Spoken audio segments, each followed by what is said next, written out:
So in question number 6, first of all, you have to comment that since the business is partially controlled from India and partially controlled from Japan, HUF is resident in India. Huh? And once HUF is resident in India, then based on how many days HUF is, how many days the Karta is staying in India, accordingly the status of Karta would be decided and accordingly the status of HUF would be determined. Correct. तो यहाँ पे stay in Japan दिया है आपको 13-14 से 2021 तक. तो 260, 240, 200, 245, 220, 290 and 300. Correct. अभी हमें ध्यान से सुनो. हाँ, 365 लेस ये एक्टिविटी करना है. तो हमेशा हम लोग 365 में से लेस करेंगे, लेकिन एक पॉइंट आपको याद रखना है, जो लीप ईयर है, जैसे 2019-20 इज अ लीप ईयर, तो उधर 366 डेज रहेगा. 15-16 would be considered as leap year, मतलब लीप ईयर 16 है बट फेब मंथ में 29 डेज होगा. सो 15-16 में आपका number of days stay in India आएगा 366. Likewise 11-12 would be treated as a leap year. So यहाँ पे आंसर आएगा 366 के हिसाब से. Are you getting this?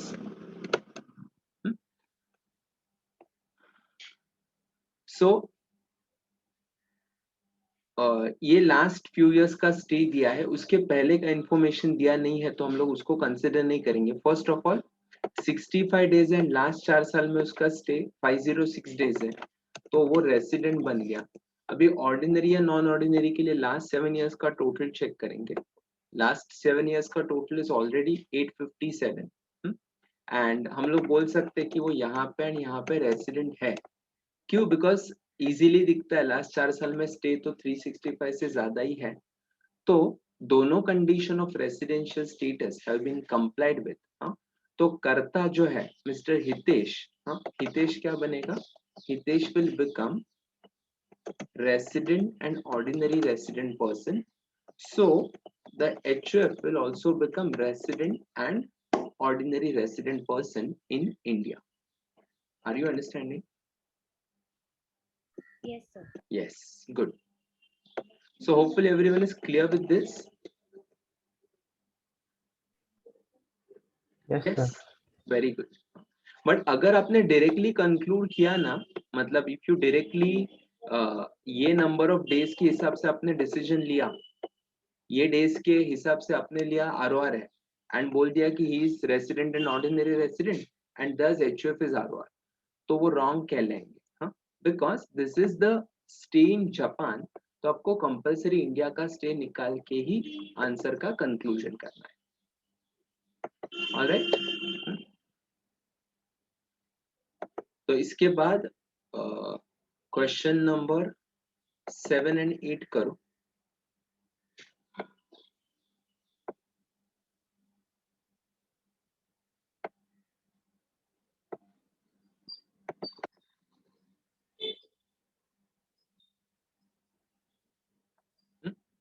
Check 7th and 8th and tell me whether the company or individual is resident or non-resident. जल्दी जल्दी बताओ मुझे.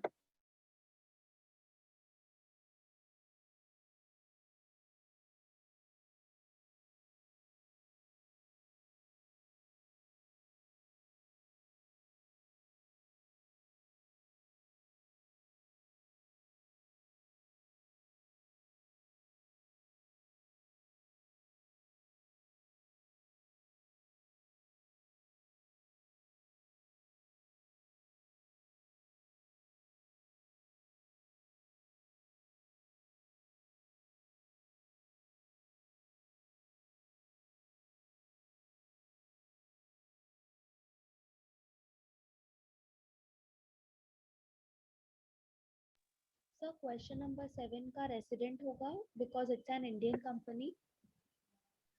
आपका आवाज थोड़ा ठीक से नहीं आ रहा है.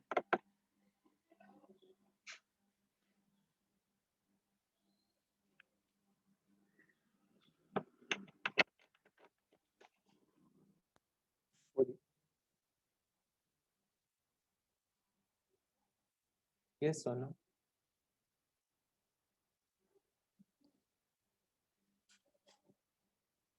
Sir, question number 7 ka will be resident because it's an Indian company.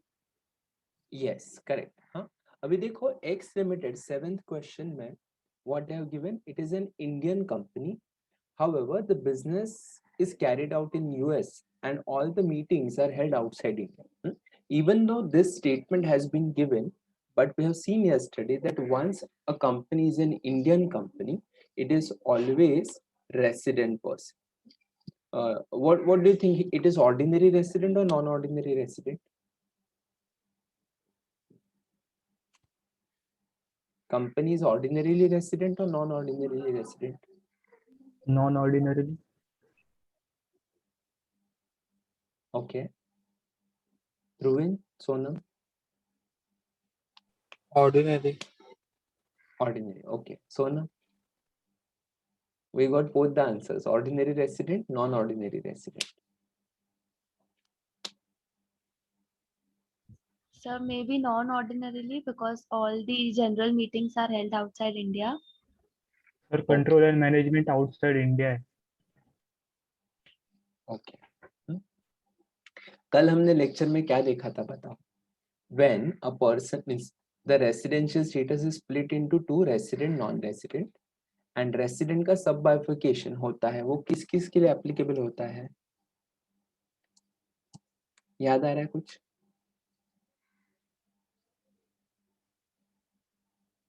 If you remember, हम लोगों ने कल सर ये वो बात किया था. इंडिविजुअल और हाँ इंडिविजुअल एंड इंडिविजुअल एचयूएफ के लिए एप्लीकेबल होता है. हाँ ये कौन है? कंपनीज के लिए रेसिडेंट और नॉन रेसिडेंट ही होता है. परफेक्ट. हाँ, तो याद है अभी, तो ये बाइफिकेशन सिर्फ आपको इंडिविजुअल एचयूएफ को करना है, बाकी लोगों के लिए आपका आंसर क्या आएगा? सिर्फ रेसिडेंट या नॉन रेसिडेंट. तो अगर मैंने ऐसे क्वेश्चन पूछा भी तो you should say that a company can be either resident और non resident. There is no concept of resident and ordinary resident for a company. तो कंपनी के लिए कंसेप्ट है ही नहीं, तो कंपनी के लिए हम लोग क्या कंसेप्ट अप्लाई करेंगे? For company it is resident. That's it. There is no ordinary or non-ordinary residence. All right. याद रहेगा ये? हाँ sir. Yes, Yeah. sir. Good. हाँ, and even for partnership firm, LLP, किसका भी क्वेश्चन आया तो आपको सेम पॉइंट याद रखना है, वो रेसिडेंट या फिर नॉन रेसिडेंट रहेंगे, आगे कुछ नहीं होगा.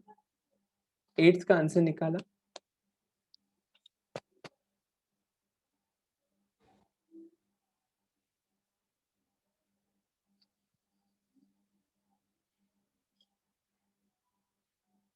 एट्थ में आपको डेज कैलकुलेट करना पड़ेगा. हाँ, तो डेज कैलकुलेट करके मुझे बताओ कि बंदा रेसिडेंट है या नॉन रेसिडेंट है. अभी वो इंडिविजुअल है तो आपको वो 182 एंड 63 65 वाला कंडीशन देख के बताना पड़ेगा कि वो रेसिडेंट है इंडिया में या नॉन रेसिडेंट. कैलकुलेट करो एंड बताओ whether mister Pai is a resident और non resident, and if is resident then ordinarily और non ordinarily resident.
Sir total number of days 188 हो रहा है.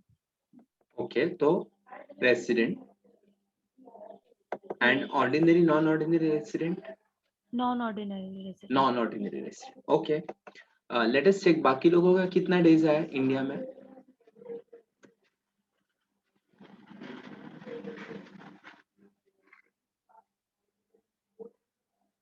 ओके, देखो वो कभी आया, मार्च 20 को आया, 2020 को. तो दैट सर मेरे मीन को 164 आया. 164. ओके, देखो वो सितंबर 1 2020 को निकल गया एंड फेब 26 2021 को वापस आया. Means April, May, June, July, August, September, then Feb and March. April month में वो इंडिया में कितना दिन है? 30, 31, 30, 31, 31. सितंबर का एक दिन. फिर फेब में 26 फेब को वो वापस आया. सो 28 माइनस 25, 26, 27, 28, 3 दिन. एंड मार्च में 31. So total how many days he will be in India? 188 days. Is this clear? Sir वो मार्च का 11 डेज नहीं गिना जाएगा. March 20 है ना dear. See, this is March 20 and हमारा financial year कौन सा है? 2020-21, correct? तो 2021 मतलब पीरियड कब से कब तक हुआ?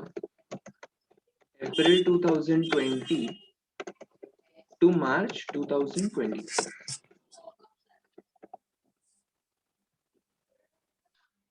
Got it? Yes sir.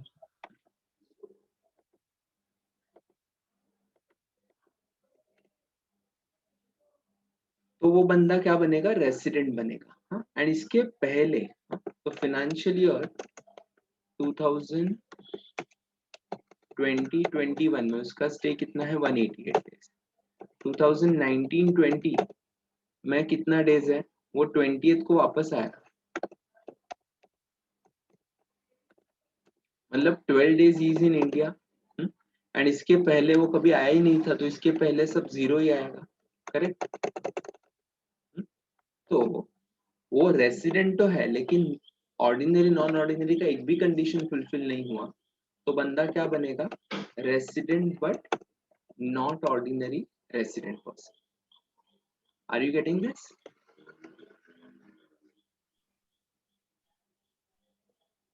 Yes. तो पहले आपको उसका स्टे काउंट करना है, करंट ईयर में how many days he is staying in India. And once you calculate that कि how many days the person is staying in India, then the next step what you have to do is you have to consider that if he is resident last years में वो कितना दिन India में था, उसके हिसाब से हम लोग आगे का वर्किंग कंसिडर करेंगे. ऑलराइट,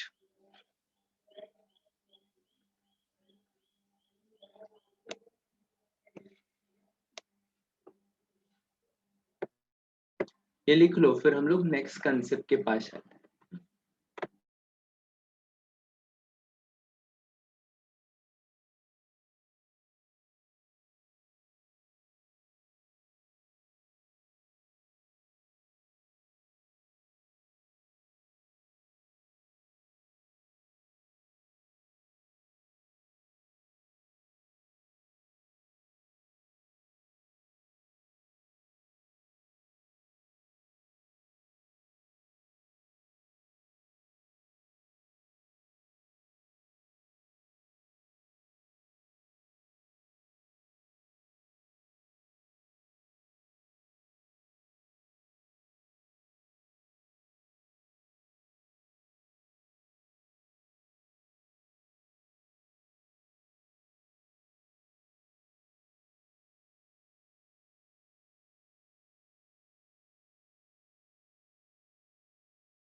ओके, यहाँ तक हो गया।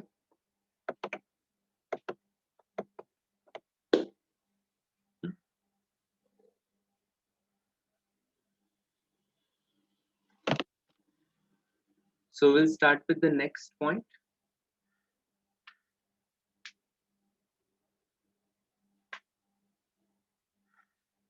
All right.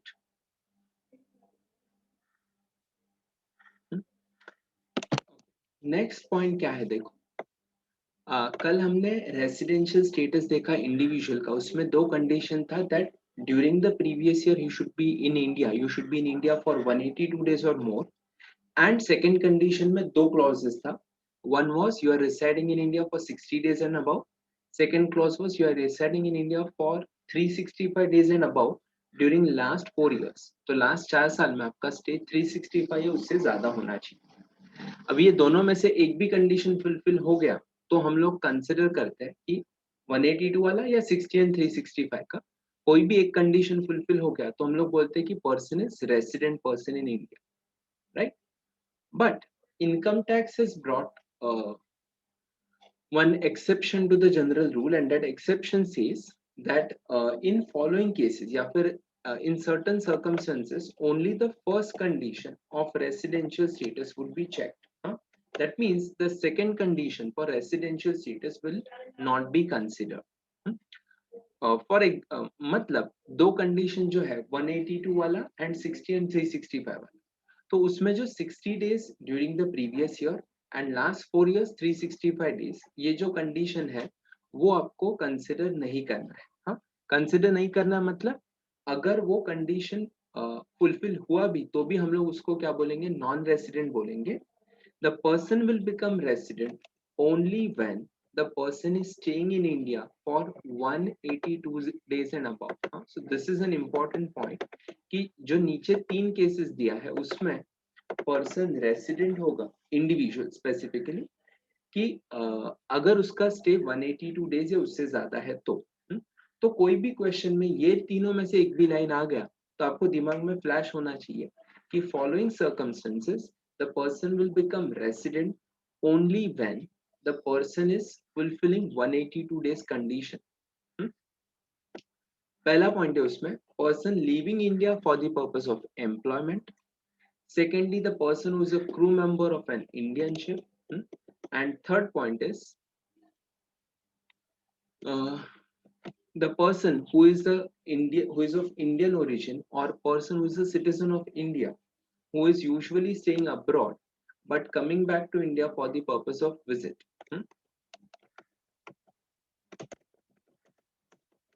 तो ये तीनों केसेस में आपको देखना है person will become resident only when your stay is 182 and above. अभी ये कंडीशन क्यों है, because just take the first example, person living India for the purpose of employment. तो सपोज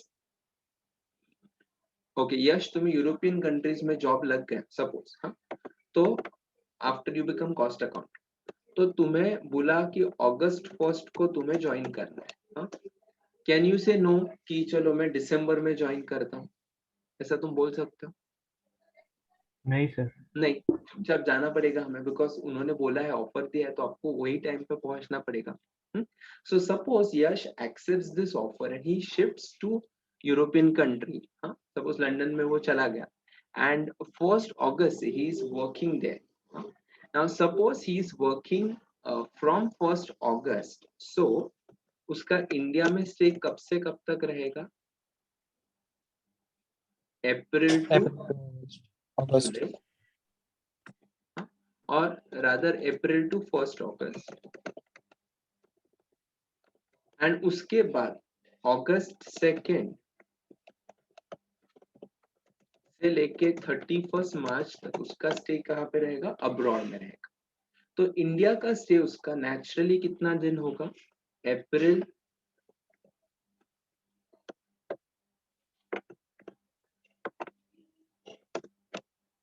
अप्रैल मई जून जुलाई अगस्त का 1 दिन। So total कितना आया? Total is 123 days. So Yash is staying for 123 days in India. तो suppose UK में उसका stay है, कितना रहेगा? Obviously 365 minus 123, so 242 days. हाँ, तो वो कंट्री में उसका स्टे 240 डेज, अगर 242 डेज है, तो जैसे इंडिया में रेसिडेंशियल स्टेटस के रूल्स है, वैसे हर एक कंट्री में रेसिडेंस के रूल है. And most of the countries, the rule of 182 days or 180 days is more or less common. क्योंकि there are certain rules which are common, there are certain rules which are different. So ये जो basic residency का concept है वो most of the countries में similar है. तो अभी देखो यूके में उसका स्टे 240 डेज है, तो what is most likely to happen? Yash will become resident in UK, correct? हाँ Are you sir. understanding? As per tax rules, huh? I'm not talking about citizenship. I'm talking purely from the perspective of residential status for tax purposes. Are you getting it? Yes, sir. Yes. Huh? Now, if this is the case, then the second part which we have to consider is if if the person is employed in UK and he is resident, he's becoming resident there, and India में 182 का तो condition fulfil नहीं हुआ, हाँ, but यश का 60 and 365 का condition fulfil हो सकता है. यस और नो? हाँ सर. यस, बिकॉज यश तो इंडिया में स्टे कर रहा है. तो more likely to happen, unfortunately, Yash will become resident in India as well as in UK. Now why I said unfortunately, because if you are resident in two countries, India में यश को Indian income पे and UK के income पे tax भरना पड़ेगा because he is resident, and UK में भी since he is resident there as well, UK में भी Indian income as well as UK का इनकम दोनों पे टैक्स भरना पड़ेगा. मतलब दोनों जगह पे इनकम कमाएगा वंस, लेकिन दोनों कंट्री में सेम इनकम के ऊपर वो डबल टैक्स भरेगा. Are you getting it? Yes sir. Is it justifiable? No sir. No. तो इन लोगों को बचाने के लिए उन्होंने क्या कर दिया डिपार्टमेंट ने, क्योंकि मोस्ट ऑफ द पीपल, सी, कल यश ने अगर जॉब किया तो उसके कंट्रोल में नहीं है, but suppose Yash is a consultant और यश इज अ बिजनेसमैन, तो as a businessman can he decide where to go and when to come back?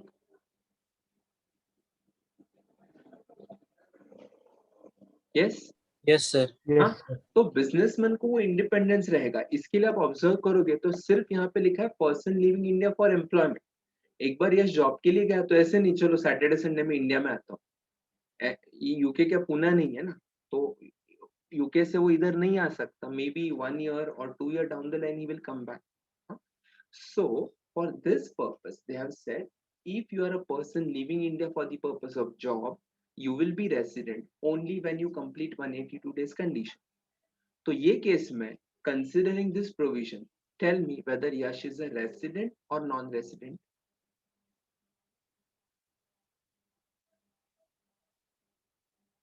बताओ यश, तुम रेसिडेंट रहोगे या नहीं ये एक्सेप्शन के हिसाब से?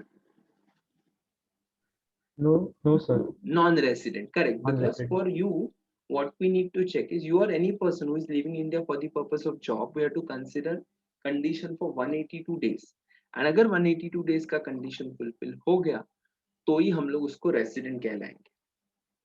Alright, are you getting it? Sir, sir, if 182 days का कंसिडर जो था वो पूरा हुआ और वो एम्प्लॉयमेंट के लिए बाहर भी गया तो दोनों जगह पे टैक्स भरेंगे. हाँ, ये एक थोड़ा लकी या अनलकी पार्ट बोल सकते हैं. ऐसा रेयरली होता है बट हो सकता है कि वो डॉट 182 डेज कंप्लीट करके गया, हाँ, तो उधर भी 183 डेज रहेगा एंड इंडिया में भी 182 डेज रहेगा. तो there is likely to happen he become resident in both the country. ऐसा हो सकता है. बट फिर इधर आप प्लानिंग कर सकते हो, एक तो इंडिया से थोड़ा लेट जाओ या फिर इंडिया से थोड़ा जल्दी चले जाओ, 182 के पहले इंडिया से निकल जाओ. एंड अगर और थोड़ा डिले हुआ है तो एंश्योर दैट और 7-8 दिन या एक आध हफ्ता आप एक्स्ट्रा निकाल लेते हो तो वो कंट्री का स्टे आपका 180 से कम हो जाएगा. Are you understanding? But obviously वो कंट्री का आपको स्टडी करना पड़ेगा, उधर क्या टैक्स लॉस है या फिर कभी रेसिडेंट पर्सन बनता है एंड उसके हिसाब से डिसीजन लेना पड़ेगा. But in general you can remember this point, right? Yes. हाँ sir.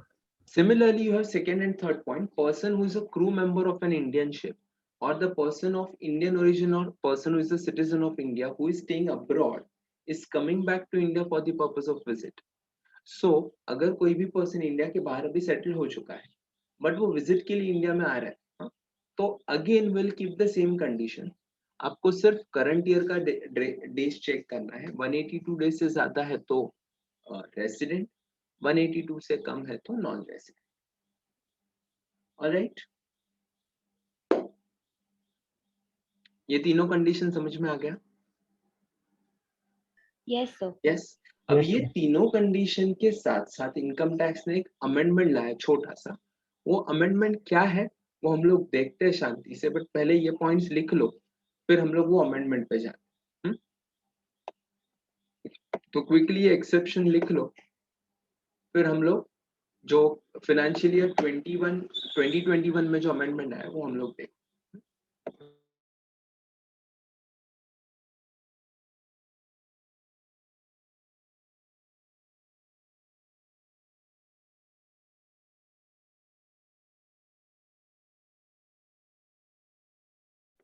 This amendment has been brought in by the Finance Act 2020. So this amendment is applicable with effect from previous year 2020-21. मतलब current year से provision applicable है, तो there is a possibility of asking question on this particular provision.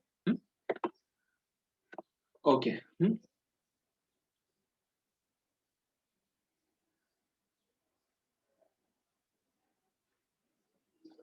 An individual shall be deemed to be resident but not ordinarily resident if the following conditions are fulfilled. मतलब एक person को हम लोग RNOR treat करेंगे कभी अगर उसने नीचे का कंडीशन फुलफिल किया. तो अभी तक हमने ऑलरेडी कंडीशन देखा था ROR का, बट उसमें RNOR में और 2 पॉइंट्स है. मतलब और एक ये पॉइंट है कि कोई भी पर्सन, कोई भी individual resident but not ordinary resident कहलाएगा अगर first he is a citizen of India, secondly his total income other than foreign sources exceeds 15 lakh. हाँ, मतलब उसका फॉरेन इनकम कितना क्रॉस होना चाहिए? 15 लाख के ऊपर उसका फॉरेन इनकम होना चाहिए. Do you agree? या then he is not liable to tax in any other country or taxable territory by reason of his domicile, residence or any other criteria of similar nature. मतलब ये person दूसरे किसी भी country में tax भरने के लिए लायबल नहीं है. Alright. And lastly, he is deemed to be resident in India under section 6 subsection 1. अब ये deemed to be resident in India मतलब क्या है वो हम लोग इधर देखते हैं. अभी deemed to be resident in India मतलब क्या? You can see this. There are 4 conditions attached to that. When you will be considered as deemed to be resident in India, when you are a citizen of India. Secondly, your income exceeds 15 lakh other than foreign sources, मतलब India का income आपका 15 लाख के ऊपर है. Then he is not satisfying any of the basic conditions given in 6.1. Any of the basic conditions मतलब दोनों 182 days और 60 and 365 days. वो याद है ना? 182 in previous year और 16 previous year and last 4 साल में 365. And he is not liable to tax in any other country by reason of domicile or residence or any other criteria of similar nature. तो अगर ये condition सब fulfil हो गया तो हम लोग क्या बोलेंगे कि पर्सन क्या है? रेसिडेंट है but he is non ordinarily resident in India. Are you getting this? Secondly, an individual shall be deemed to be resident but not ordinary resident. मतलब again you will be RNOR provided following conditions are fulfilled. अब ये condition क्या है वो हम लोग देखते हैं. First of all, he is a citizen of India or person of Indian origin. अभी हमने पहले भी देखा था citizen तो defined है as per government due to birth or due to marriage you will become a citizen person in India if your spouse is residing in India. But again there are certain criterias which are required to be fulfilled, and वो fulfillment के बाद हम लोग consider कर सकते हैं कि कोई भी person इंडिया में citizen है. और Indian origin मतलब क्या कि either you or your parents or your grandparents are मतलब उनका birth इंडिया में हुआ है, तो हम लोग क्या कहलाएंगे कि person is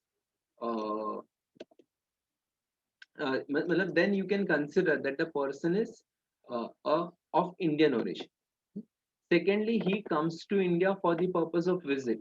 हाँ, ये आपको कौन सा पॉइंट याद आ रहा है? अभी हमने जो लास्ट कंडीशन देखा था उसमें 3 पॉइंट था, employment, then crew member of Indian ship, and उसमें तीसरा था a person who left India and who is staying abroad is coming back to India for the purpose of visit. Okay, sorry. Then his total income other than foreign income exceeds 15 lakh during the previous year, and lastly he is in India for a period of 120 days or more but less than 182 days during the previous year, and for 365 days or more during last 4 years immediately preceding the relevant previous year. हाँ, मतलब वो 182 वाला condition fulfil नहीं कर रहा है, लेकिन वो कौन सा वाला कंडीशन फुलफिल कर रहा है?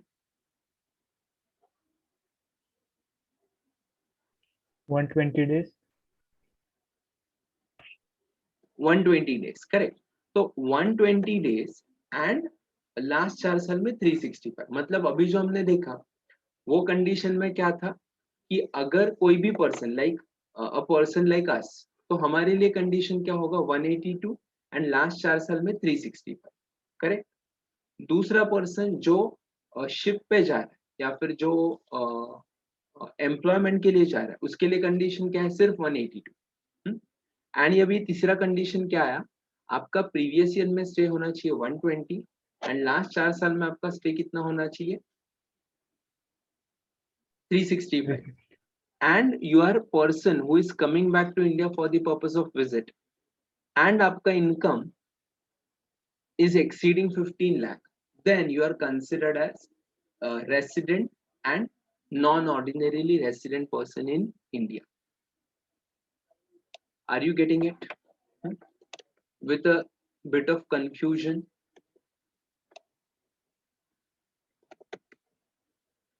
Okay, I will try to clear out all your confusion. Steps क्या लेना है देखते हैं. तो steps देखेंगे तो आपको समझेगा. Step 1 क्या है? हमेशा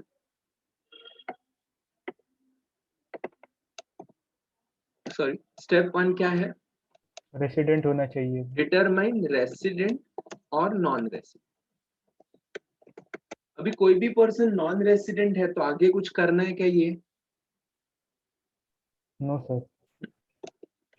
सेकेंड कंडीशन, अगर रेसिडेंट है तो ऑर्डिनरी नॉन ऑर्डिनरी में बाइफिकेट होगा. हाँ, लेकिन नॉन रेसिडेंट है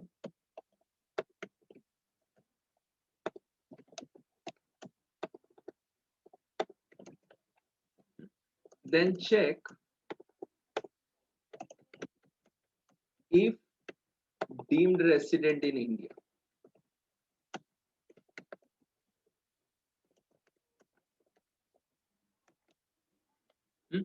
डीम्ड रेसिडेंट के डेफिनेशन में वापस ये 4 पॉइंट आ जाएंगे कि अगर आप कोई भी नॉन रेसिडेंट हो तो चेक करो आप डीम्ड रेसिडेंट हो क्या.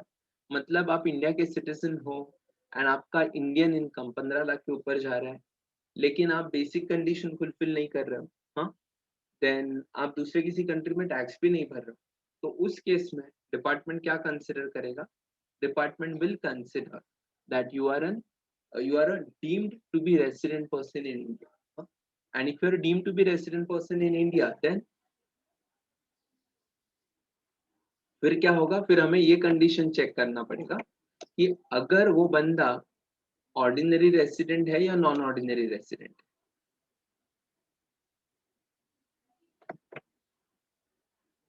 Are you understanding? एंड अगर if he is not deemed resident.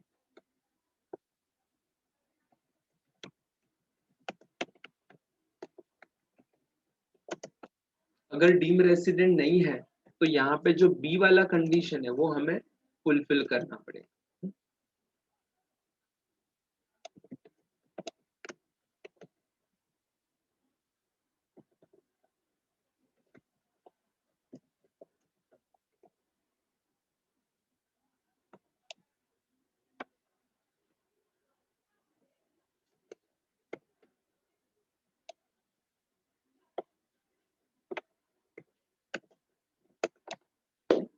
तो पहले चेक करेंगे आप डीम रेसिडेंट, एक तो आप रेसिडेंट हो या नॉन रेसिडेंट हो. आप डायरेक्टली रेसिडेंट बन गया तो directly ordinary non ordinary split करेंगे.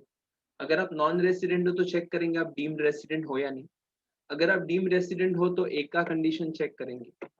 अगर आप डीम रेसिडेंट नहीं हो तो हम लोग बी वाला कंडीशन चेक करेंगे and accordingly will get the answer. Alright, so you want to note down these points? हाँ सर. ये पॉइंट नोट डाउन कर लो पहले, फिर हम लोग इसके रिलेटेड बहुत सारे प्रैक्टिकल एग्जांपल देखते हैं तो आपको ये कंसेप्ट एकदम से क्लियर हो जाए. ये लिख लो.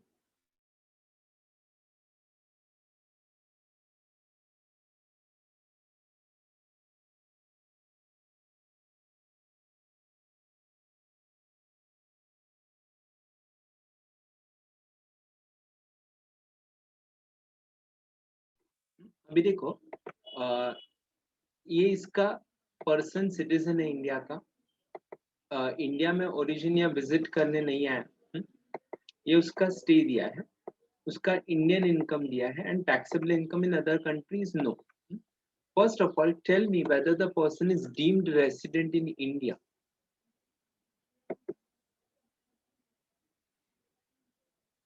यस और नो?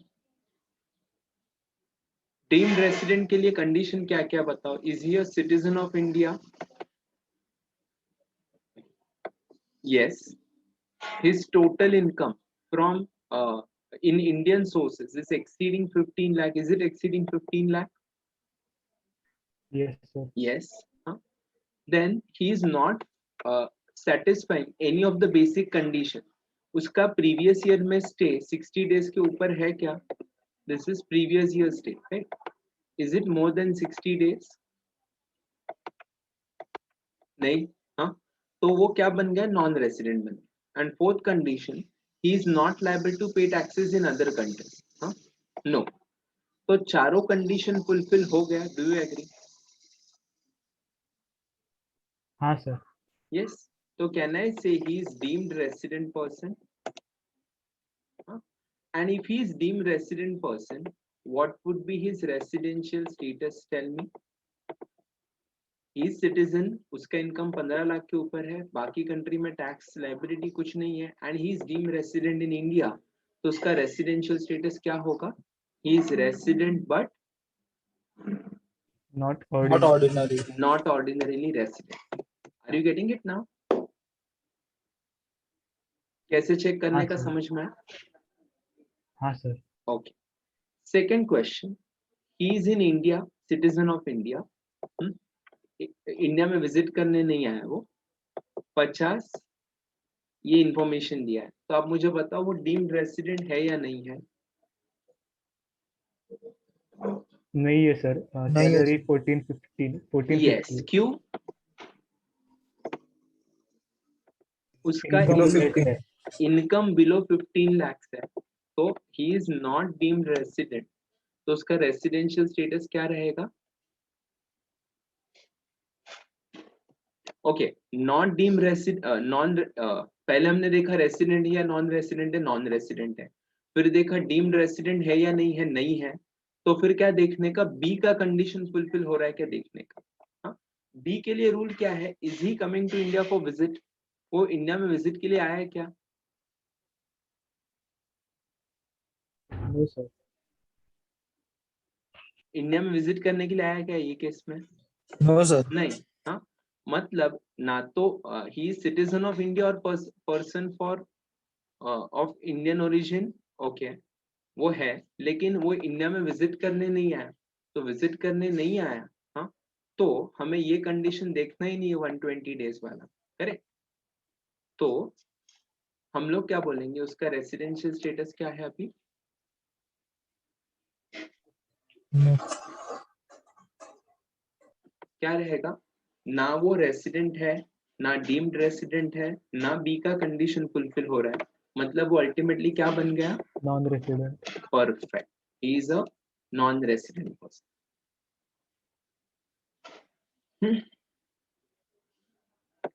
यहाँ पे बताओ, थर्ड में बताओ, is he deemed resident?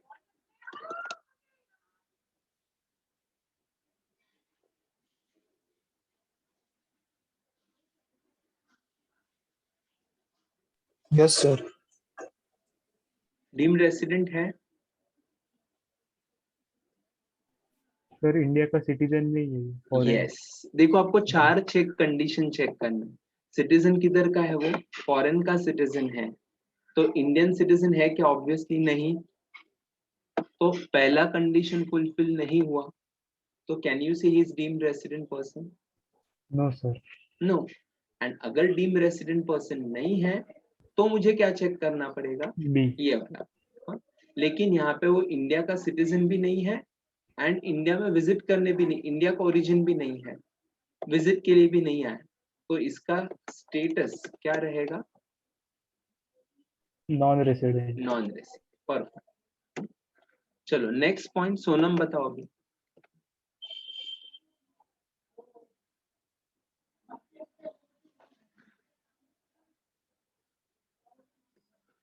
First of all, is he deemed resident?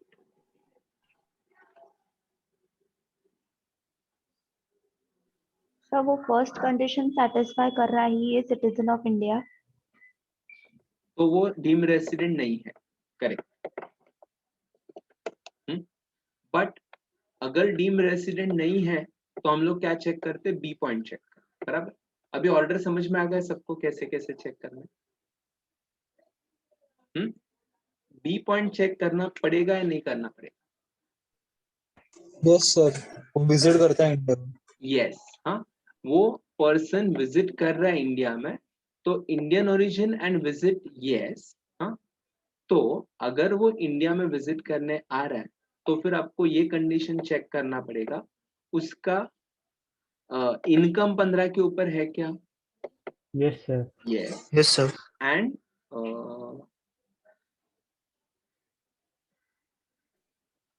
हाँ, his stay in India is 120 days or more during the previous year. Yes, है। Yes, sir. एंड लास्ट 4 साल में स्टे कितना है? More than 360. More than 365. So what can you say? Resident. Resident, but Non-ordinary. yes, यहाँ पे भी क्या हो रहा है देखो, वो person resident but not ordinary resident है, तो यहाँ पे स्टेटस क्या रहेगा? RNOR। Are you getting it? ये क्यों हुआ? Because of condition B.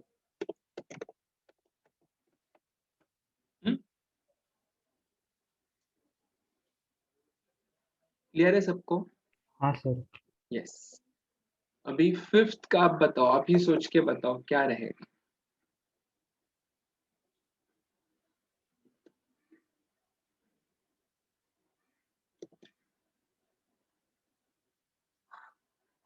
Not resident. Deem resident नहीं है सर। डीम रेसिडेंट नहीं है, ओके। रेसिडेंट है क्या?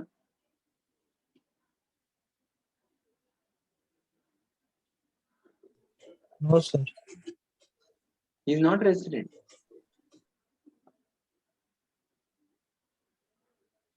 Sir, income 15 लाख से कम है ना?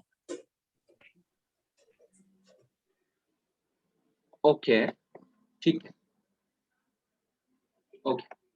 अभी मुझे बताओ, वो डीम रेसिडेंट भी नहीं है, वो विजिट के लिए भी नहीं आया, हाँ? तो जो रेगुलर रूल्स है, रेगुलर रूल्स क्या बोलता है? आपका इंडिया का स्टे कितना होना चाहिए?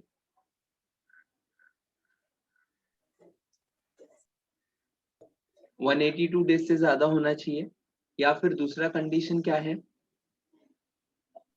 60 और 4 years 60 डेज और 4, हाँ एंड 4 years।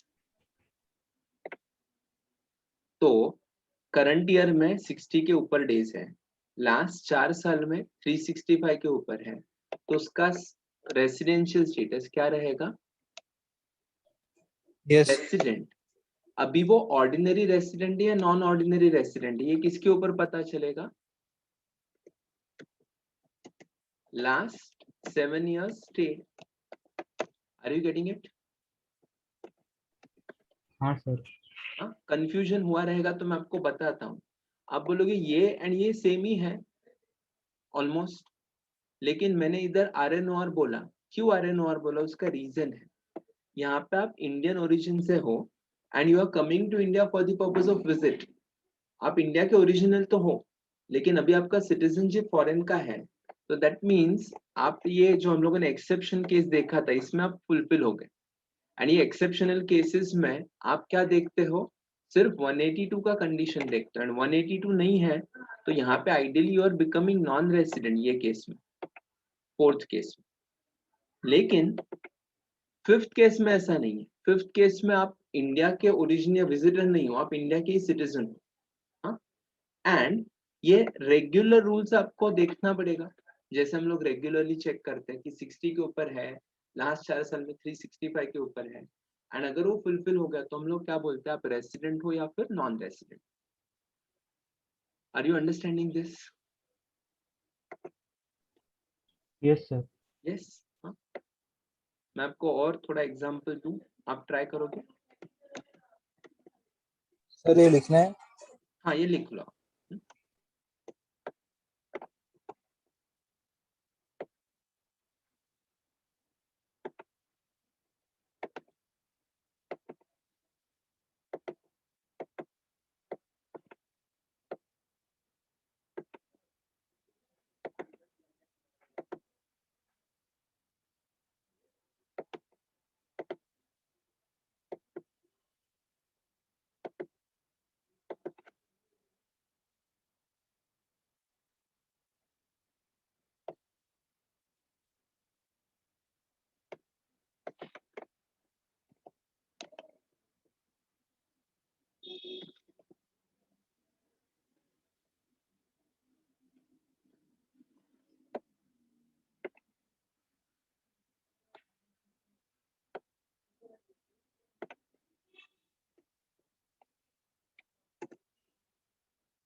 ये लिख लो, और आगे के 4 केसेस में आंसर सोचो, फिर हम लोग आंसर डिस्कस करें।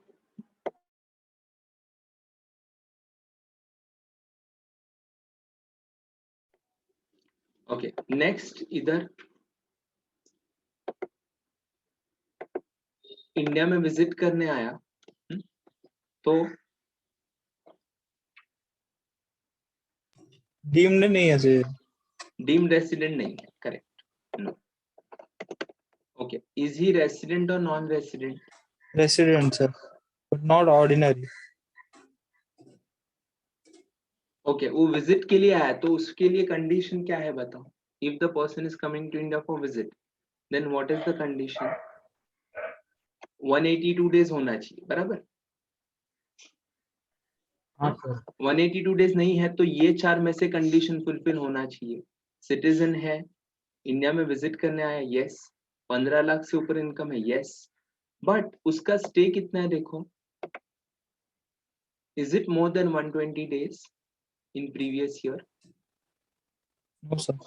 लास्ट 4 साल में 365 के ऊपर है, लेकिन करंट ईयर में ही कितना डेज है, 115 डेज है, तो वो बंदा क्या बनेगा, नॉन रेसिडेंट बनेगा। समझ में आ रहा है? मतलब ये भी फुलफिल नहीं हुआ, ये भी फुलफिल नहीं हुआ, तो वो बंदा क्या बनेगा, नॉन रेसिडेंट बनेगा। सर हाँ, इसमें वो 60 और 365 वाला नहीं लेंगे हम सर।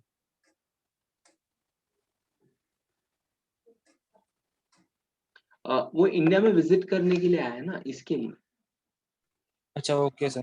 इंडिया में विजिट करने आया तो उसके लिए सिर्फ क्या कंडीशन है, 182 है। देखो ओके। ये एग्जाम्पल में वो इंडिया में विजिट करने के लिए नहीं आया था, किधर गया?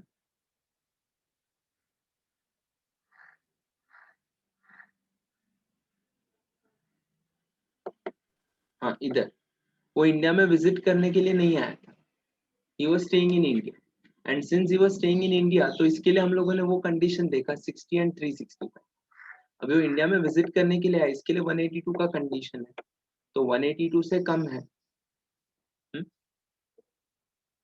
तो वो नॉन रेसिडेंट बन गया। अभी नॉन रेसिडेंट बन गया तो पहले चेक करो डीम्ड रेसिडेंट है या नहीं है, is he a deemed resident?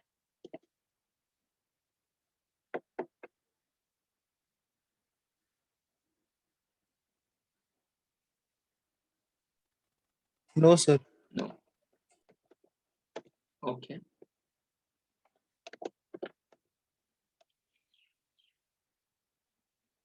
Sir वो भी नो आएगा, नो रेसिडेंट। तो रेसिडेंशियल स्टेटस क्या आएगा उसका? नो आएगा sir. NR, non resident. Perfect. हाँ, नॉन रेसिडेंट क्यों? बिकॉज 120 डेज एक्सीड हो गया उसका। हाँ, लेकिन लास्ट 4 साल में कितना है उसका स्टे? 365 डेज से कम है, तो 120 वाला कंडीशन फुलफिल हो गया, लेकिन लास्ट 4 साल में 365 क्रॉस नहीं हुआ। सो लास्ट 4 years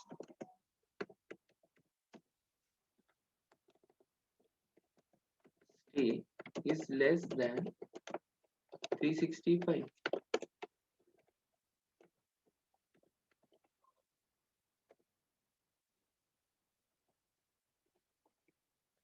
तो बंदा नॉन रेसिडेंट बन गया।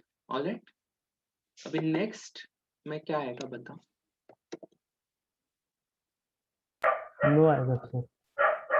यस, डीम रेसिडेंट नहीं है एंड सर डीम्ड है ना सर?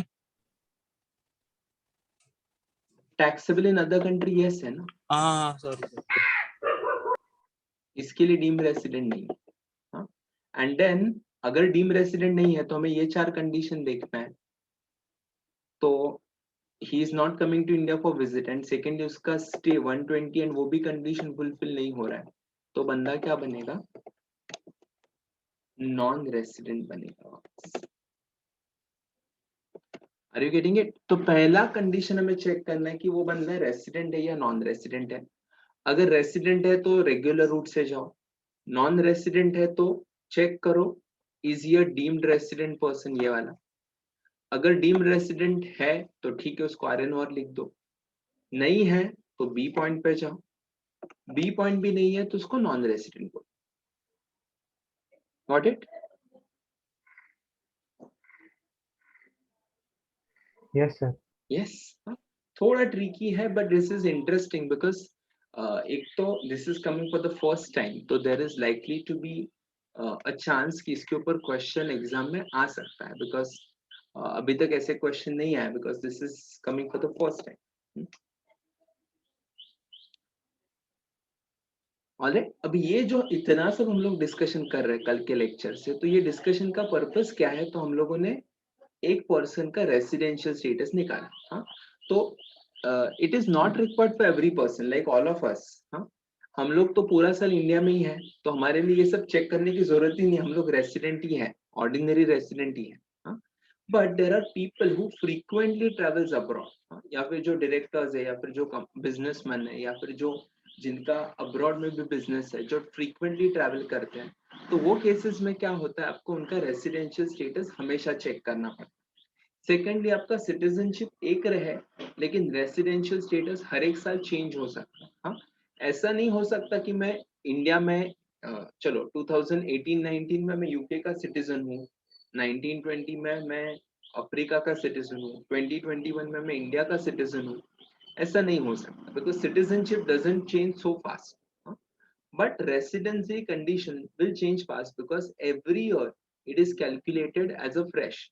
तो करंट ईयर में आपका स्टे कितना है उसके हिसाब से आपका अगर रेसिडेंशियल स्टेटस डिसाइड होगा, तो ये रेसिडेंशियल स्टेटस आपको हर एक साल कंप्यूट करना पड़ेगा। And once you compute this residential status every year, Then the next part of this is you will compute income based on your residential status, and that is what we're going to discuss now. हाँ? कि कौन सा income आपके लिए taxable होगा and कौन सा income आपके लिए टैक्सेबल नहीं होगा, वो पार्ट हम लोग अभी डिस्कस करेंगे. ऑलराइट, अगर आपका ये हुआ रहेगा तो हम लोग वो पार्ट स्टार्ट करते हैं. हुआ है सबका यहाँ तक?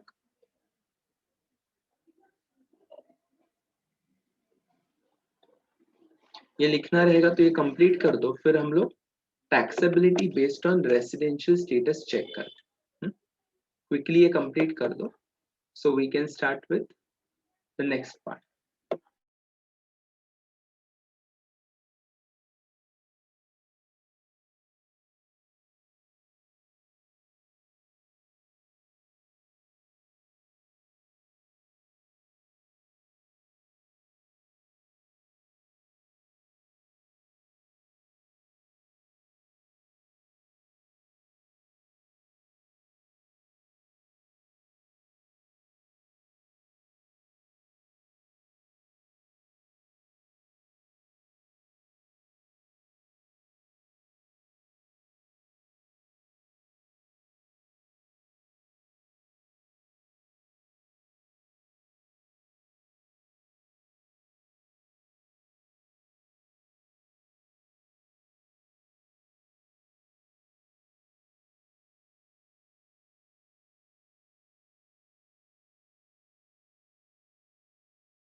Now, the part which we're going to discuss now is really important and it will be useful not just now but also in future.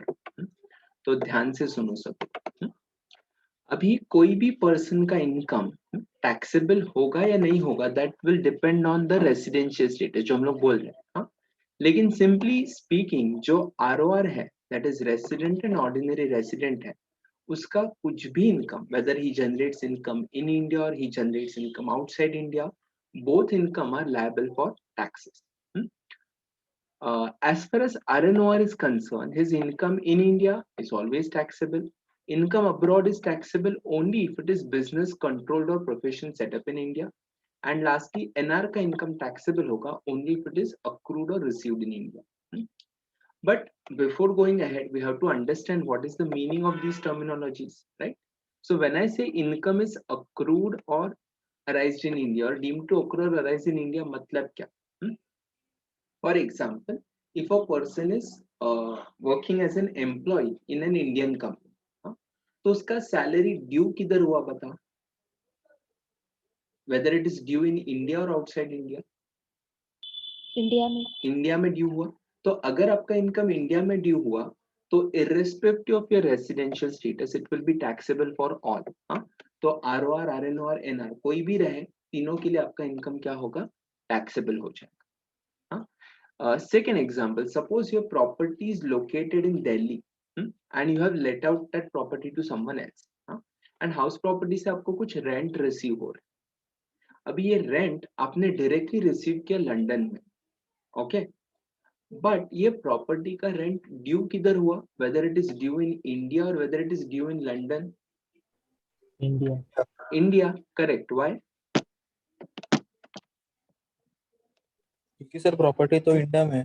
Correct. हाँ, तो हमेशा ये पॉइंट देखना है हमें कि प्रॉपर्टी आपका किधर है। हाँ, तो since the property of the person is in India, will consider that income is accrued in India, and since the income is accrued in India, it is liable for taxes for everyone। हाँ, तो इसके लिए आपका income क्या होगा? हर एक जन को टैक्सेबल हो जाएगा। ऑलराइट, तो इसी हिसाब से आपको देखना है। फॉर एग्जांपल, सपोज आपने इंडियन कंपनीज के बॉन्ड्स या डिबेंचर्स में इन्वेस्टमेंट कर दिया। हाँ, तो if you invest in bonds of N Indian company, आपका जो इंटरेस्ट रहेगा वो किधर ड्यू होगा? इंडिया में सर। इंडिया में ड्यू होगा। तो इसके लिए इंडिया में अक्रू इनकम हो गया तो वो सबके लिए क्या होगा? टैक्सेबल हो जाएगा। ऑलराइट, तो उस हिसाब से हमें देखना है whether income is accrued in India, then it is taxable for all categories. Right, take an example of shares. तो अगर आपके शेयर्स इंडियन स्टॉक मार्केट में लिस्टेड है एंड आपने लंदन में बैठ के मोबाइल ऐप से परचेज सेल करके प्रॉफिट कमाया, तो वो प्रॉफिट इंडिया में ड्यू हुआ या लंदन में ड्यू हुआ? इंडिया। इंडिया में, करेक्ट, बिकॉज आप ट्रांजैक्शन किधर से भी करो, अल्टीमेटली आपके शेयर्स किधर लिस्टेड है? इंडिया में लिस्टेड है। तो if your shares are listed in India, तो हम लोग उसको क्या कंसिडर कर सकते हैं? Since the stock is listed in India, therefore उसका जो भी इनकम है वो किधर टैक्सेबल होगा? इंडिया में टैक्सेबल होगा। ऑलराइट, तो आप रिसीव किधर भी करो, उसका पैसा भले आप बाद में वो कंट्री में रिसीव करो, लेकिन since your income is due in India, it should be liable for taxes. Alright,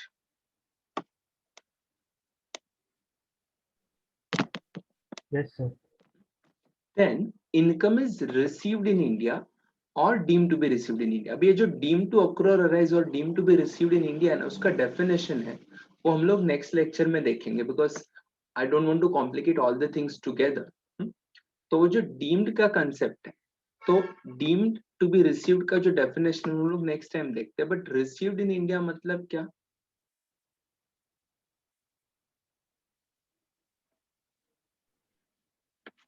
India में मिलने वाला है। यस, इंडिया में डायरेक्टली मिलने वाला है। हाँ, तो फॉर एग्जांपल, अगर मेरा प्रॉपर्टी डोंबिवली में लोकेटेड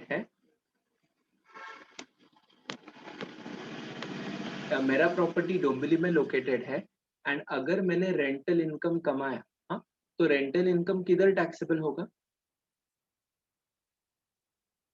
इंडिया में। इंडिया में टैक्सेबल होगा। तो ऐसा भी हो सकता है कि मेरा प्रॉपर्टी इंडिया में है एंड मैंने रेंट इंडिया में रिसीव किया, तो प्रॉब्लम नहीं। But it may happen reverse the case also. For example, आपका प्रॉपर्टी लोकेटेड है श्रीलंका में एंड आपने उसका इनकम जनरेट किया इंडिया में, हाँ, इनकम रिसीव किया इंडिया में, हाँ, तो whether it will become taxable और non taxable? Taxable, because amount India में मिला। यस, हाँ, आपका प्रॉपर्टी श्रीलंका में है, लेकिन जो रेंटल अमाउंट, रेंट सपोज है 3 लाख, ये 3 लाख रुपए आपने डायरेक्टली इंडिया में रिसीव किया। डायरेक्टली रिसीव्ड इन इंडिया मतलब कि आपका इंडिया में बैंक अकाउंट है, उधर डायरेक्टली पैसा आ गया। तो अगर इंडिया में डायरेक्टली पैसा आ गया तो हम लोग क्या कंसिडर करेंगे, it is received directly in India, तो it should be liable for taxes, right. हाँ, तो इसके लिए रिसीव्ड इन इंडिया का मतलब क्या है, अगर मेरे बैंक अकाउंट में डायरेक्टली पैसा आ गया तो हम लोग उसको क्या करेंगे, टैक्सेबल कंसिडर करेंगे। Are you getting this? Yes, sir. अभी directly received in India and transferred to India में फर्क क्या है, मैं एग्जांपल देता हूं तो आपको समझेगा। सेम एग्जांपल लेते हैं, बट रेंट जो 3 लाख का है,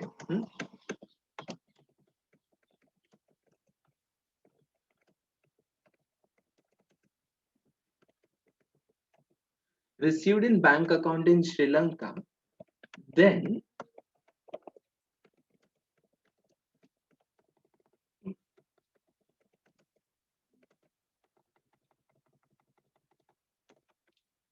remitted to India, तो इसको हम लोग क्या ट्रीट करेंगे, have I received that income directly in India?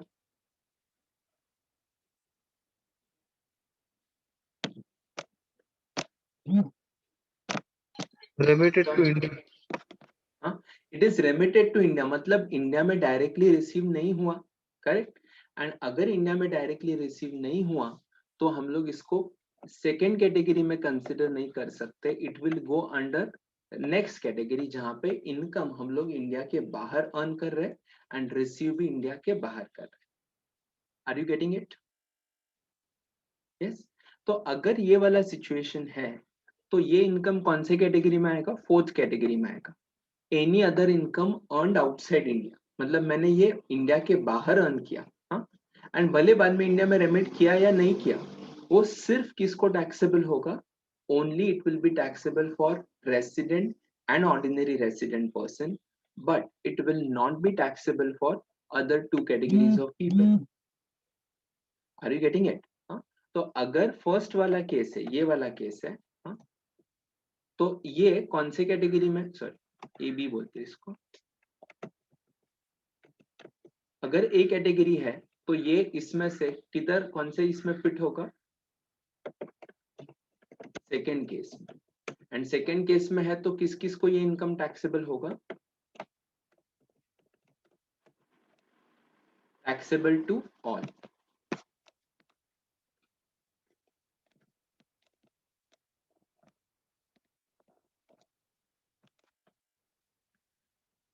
Yes. And अगर बी केस है तो ये कौन से कैटेगरी में आएगा, कौन से केस होगा, ये फोर्थ केस, एंड ये किसको टैक्सेबल होगा,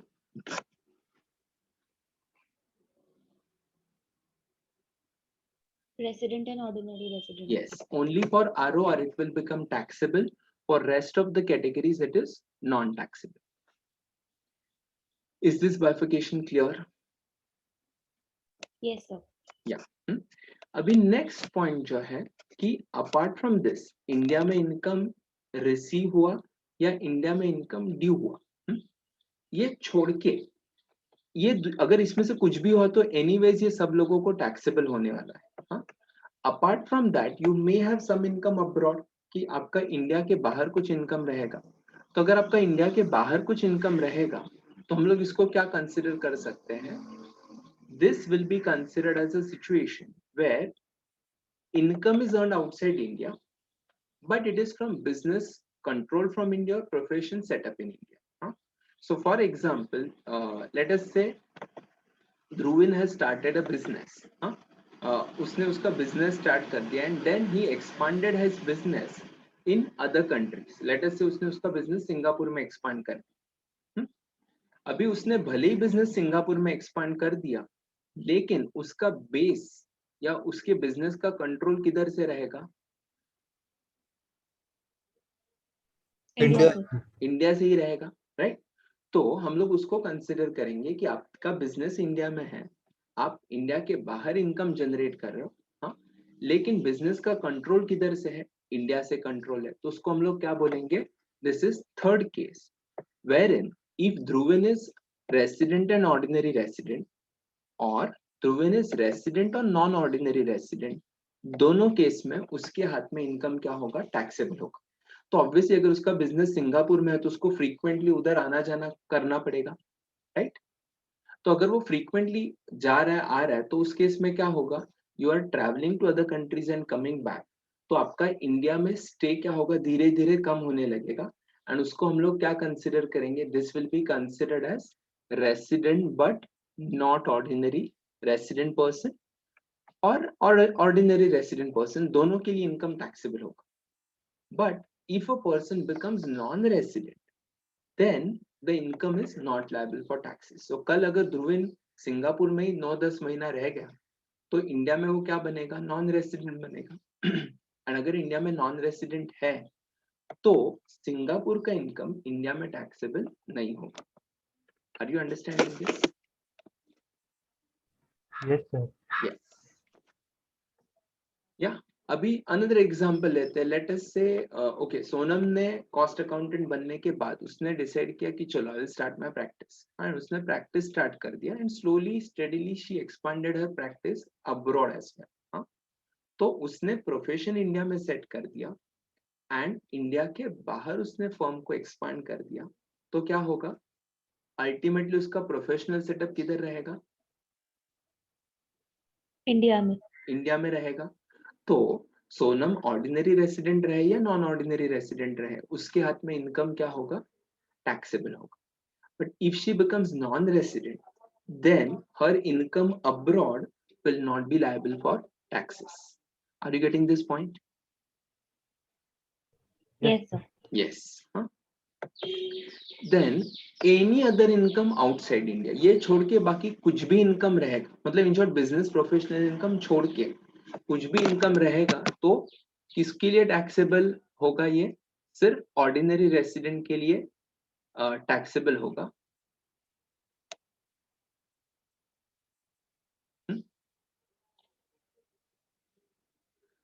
जैसे कि एग्जांपल लेते हैं, फॉर एग्जांपल चलो यश ने कल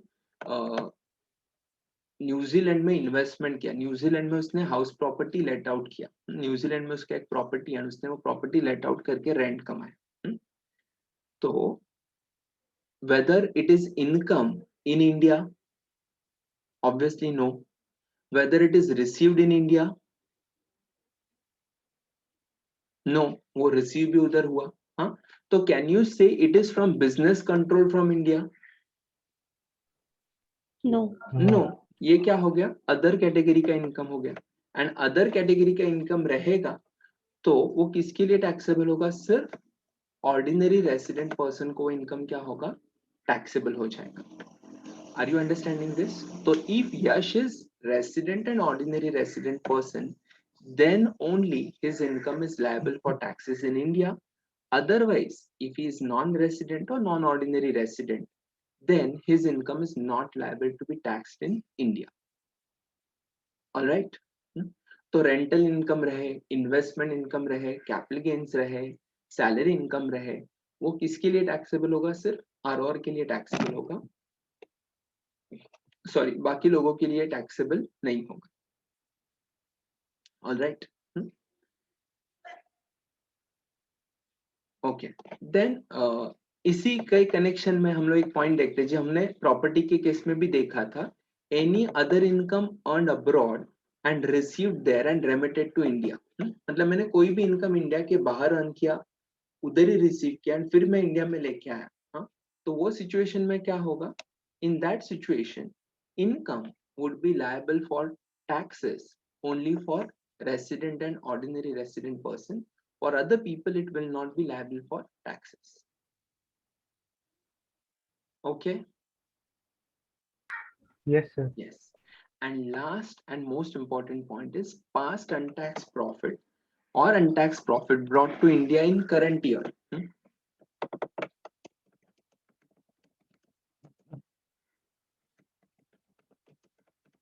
Are not liable for taxes for anyone. ऐसा क्यों? I'll give you an example. Suppose Mr. आशीष है, उसने 2015-16 में कुछ इनकम जनरेट किया था यूके में, करंट ईयर में वो इंडिया में लेके आया। First of all tell me whether it is taxable in whether it is taxed income, मतलब वेदर मैंने उसके ऊपर टैक्स पे किया या पे नहीं किया, हाँ, should that income be taxable in the financial year 2021? I'll repeat, Ashish has generated some income. Let us say Ashish has generated rental income in 2015-16 in UK, and वो income उसने current year में, that is 2021 में वो India में लेके आया. तो tell me, can you say it is income liable to be taxed in current year? No. No, sir. No. हाँ, फर्स्ट लेक्चर में हमने कंसेप्ट देखा था previous year and assessment year का. हाँ, प्रीवियस ईयर का मतलब क्या है, जिस साल आप इनकम जनरेट कर रहे हो वो साल. हाँ, एंड असेसमेंट ईयर मतलब जहां पे आपका इनकम को हम लोग चेक कर रहे हैं एंड उसके ऊपर टैक्स लायबिलिटी निकाल रहे हैं, वो असेसमेंट ईयर होगा. करेक्ट. बट जब भी हम लोग बात करते हैं कि लास्ट ईयर का अनटैक्स प्रॉफिट है या टैक्स प्रॉफिट है, वो करंट ईयर में लेके आए, लेकिन वो कौन से साल में टैक्सेबल होना चाहिए था, वो स्पेसिफिक ईयर में. तो अगर प्रीवियस ईयर 15-16 का इनकम है तो वो कौन से,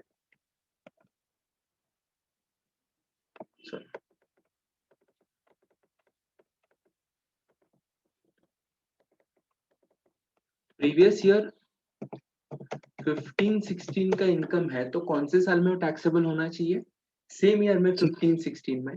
It can't be taxed in 2020-21 just because it was brought to India in the current financial year, right? तो इसके लिए अगर पास टैक्स या अनटैक्स प्रॉफिट है तो वो तीनों को टैक्सेबल नहीं होगा. Are you understanding this? Yes, sir. Yes. Yes, sir. ये कंसेप्ट अगर आपका क्लियर हो जाएगा, हाँ, then we can solve practical questions on this. हाँ, एंड एग्जाम में इसके ऊपर बहुत बार क्वेश्चन आते हैं, 7-8 ट्रांजैक्शन देते हैं, पूछते हैं आरओआर रहेगा तो कितना टैक्सेबल, आरएनआर रहेगा तो कितना टैक्सेबल, एनआर रहेगा तो कितना taxable. So this calculation we are required to do for different categories, ROR, RNR and NR. तो वो कैलकुलेशन जो है वो हम लोग नेक्स्ट वीक में देखते हैं. तब तक आप ये एक बार लिख लो, and meanwhile I will share the notes for residential status, तो वो भी आप एक बार देख लो, तो आपका जो बेसिक कंसेप्ट रहेगा रिगार्डिंग रेसिडेंशियल स्टेटस वो एकदम क्लियर हो जाएगा. Alright. Yes, sir. Yes. Okay. So ये लिख लो, ये पांचों पॉइंट्स है, सॉरी 6 पॉइंट्स है वो. फिर नेक्स्ट लेक्चर में हम लोग इसके रिलेटेड सम स्टार्ट करेंगे.